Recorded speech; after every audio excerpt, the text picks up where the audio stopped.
ప్రపంచంలో ఎక్కడ కూడా బ్యారేజీలలో 2-3 టీఎంసీల కంటే ఎప్పుడు స్టోరేజ్ చేయరు. మరి ఈ బ్యారేజీలలో 12, 13, 14 టీఎంసీలు స్టోర్ చేసేసి గోదావరి జలకళ అని పెట్టి ఫోటోగ్రాఫ్లు పెట్టి అదేదో మరి ఒక పబ్లిసిటీ కోసం చేసుకున్న విషయంతో ఈ రోజు తెలంగాణ రాష్ట్రానికి తీవ్రమైన నష్టం జరిగింది.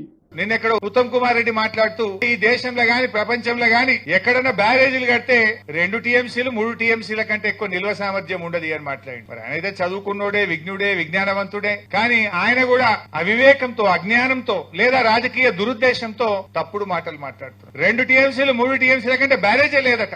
మన దేశంలోనే గంగా నది మీద ఫరక్కా బ్యారేజ్ 30 టీఎంసీల సామర్థ్యంతో ఉన్నది. దాని డెడ్ స్టోరేజ్ 7 టీఎంసీలు ఉంటది ఫరక్కా బ్యారేజ్ లో. వీళ్ళంటారు మేడిగడ్డ, అన్నారం, సుందిల్లా 7 టీఎంసీలు, 6 టీఎంసీలు కెపాసిటీని ఎట్లా కడతారు? 2-3 కంటే ఎక్కువ ఉండదు అన్నారు. ఇవాళ చూస్తే ఒక్కటి కాదు, అస్సాంలో సంకోష్ బ్యారేజ్ 15 టీఎంసీల సామర్థ్యం. అదే విధంగా వెస్ట్ బెంగాల్ లో దుర్గాపూర్ బ్యారేజ్ 20 టీఎంసీల సామర్థ్యం.